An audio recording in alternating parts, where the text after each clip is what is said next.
नमस्कार दोस्तों, दरभंगा रॉक्स में आपका स्वागत है। दिल्ली के दो सीनियर आईएएस अफसर कुत्ता टहला रहे थे स्टेडियम के ट्रैक पर जहां खिलाड़ी प्रैक्टिस करने वाले थे। और जब ये तस्वीर वायरल हुई, ये खबर वायरल हुई, तो इन दोनों आईएएस अधिकारियों का ट्रांसफ़र कर दिया गया। एक का लद्दाख में कर दिया गया, अब शायद वहाँ कुत्ता टहलाएंगे, और एक जो है अरुणाचल प्रदेश कर दिया गया। लेकिन आज हम बात करेंगे बिहार की।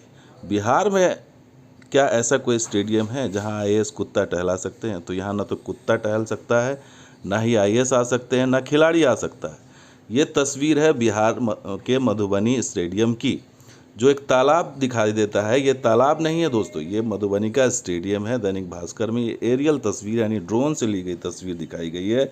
तो और ये कैप्शन भी लिखा गया है कि ऐसे खेलेगा, ऐसे कैसे खेलेगा इंडिया, सवाल यही है। तो यहाँ तो ऐसा स्टेडियम है, इसमें पानी भरा हुआ है, पानी है, और ये डंपिंग यार्ड बना दिया गया है आसपास के इलाकों में।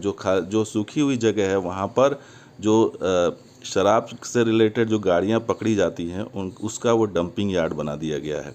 और बाकी जगहों में पानी भरा हुआ है। तो यहाँ पर खेल की तो छोड़िए आप, यहाँ पर तो स्विमिंग भी आप ठीक से नहीं कर पाएंगे, ऐसी स्थिति है यहाँ पर। तो मधुबनी स्टेडियम की हालत है कि यहाँ कुत्ता भौंकने नहीं आता। आईएएस की बात छोड़ दीजिए, खिलाड़ी की बात छोड़ दीजिए। और ये करीबन 5 एकड़ की ज़मीन है, जिसे 1987 में इसका निर्माण किया गया था, और 1999 तक सब कुछ ठीक था। ये 35 करोड़ में बनाया गया था। 1999 तक में सब कुछ ठीक था, बेहतर था।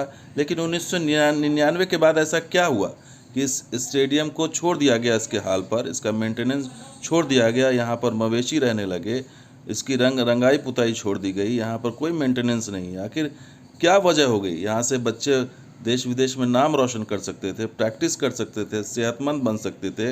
इतनी अच्छी खासी ज़मीन है बिहार सरकार की, इसको आखिर क्यों छोड़ दिया गया? और जाहिर से जब छोड़ दिया गया तो इस पर अतिक्रमणकारियों की नज़र पड़ गई, भू माफियाओं की काली नज़र पड़ी, और उन्होंने कोशिश की कि इस पर कब्जा कर लिया जाए, और कब्जा कर भी लिया। स्टेडियम के बाहर की ज़मीन पर को करीब 2.25 एकड़ ज़मीन को जो है वो स्थानीय एक दबंग नेता है डॉक्टर फयाज़ अहमद, उसने कब्जा कर लिया। और ये बात ऑन रिकॉर्ड सरकार ने माना भी कि इसमें एक सुधांशु शेखर हैं जो विधायक हैं, उन्होंने पूछा था सवाल विधानसभा में कि मधुबनी स्टेडियम जीर्णशीर्ण अवस्था में है, साथ ही स्टेडियम के अगल बगल की भूमि को असामाजिक तत्वों द्वारा अतिक्रमण कर लिया गया है। यदि हाँ, तो क्या सरकार मधुबनी स्टेडियम के जीर्णोद्धार करने के साथ साथ अधिग्रहित भूमि का मुक्त कराने का कोई विचार रखती है? अगर है तो बताइए क्या डिटेल है। तो इस पर जवाब आया सरकार का कि स्टेडियम से सटे बाहरी भूभाग को अतिक्रमण किया गया है। ये माना है, स्टेडियम से सटे बाहरी भूभाग को अतिक्रमित किया गया है।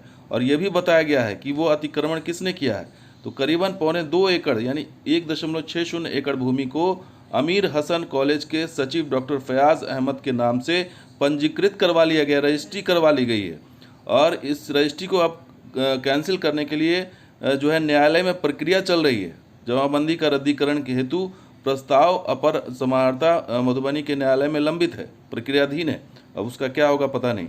और जहाँ तक इसके जीर्णोद्धार की बात है तो 25 फरवरी को ये प्रस्ताव मांगा गया था मधुबनी के प्रशासन से, 25 फरवरी को।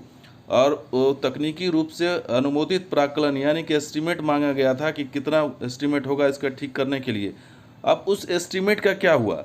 तो सरकार कहती है कि प्रस्ताव प्राप्त होते ही नियमानुकूल कार्रवाई की जाएगी। तो प्रस्ताव का क्या हुआ? फरवरी का प्रस्ताव अगर भेजा गया होगा तो उसका क्या हुआ? आज अभी जून आ जाएगा।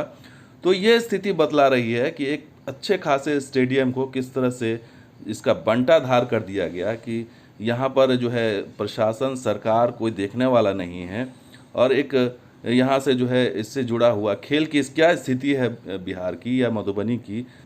हालांकि राजगीर में इंटरनेशनल स्टेडियम बन रहा है, ऐसा नहीं है कि बिहार में कुछ नहीं हो रहा है, लेकिन आखिर मधुबनी की क्या गलती है? लेकिन मधुबनी में ये है कि एक साहब डॉक्टर फयाज़ अहमद ने कब्जा कर लिया।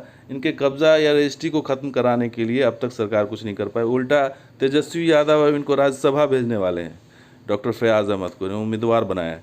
ये स्थिति है कि सिर्फ पक्ष नहीं, विपक्ष के लोग भी संरक्षण प्राप्त है।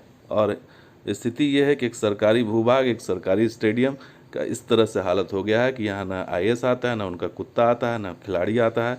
अब स्थिति क्या होगी ये आपके सामने। तो दोस्तों ये वीडियो कैसा लगा जरूर लाइक कीजिए, शेयर कीजिए, कमेंट कीजिए, सब्सक्राइब कीजिए। कुछ और वीडियो के साथ हाजिर होंगे। आप देखते हैं दरभंगा बिहार।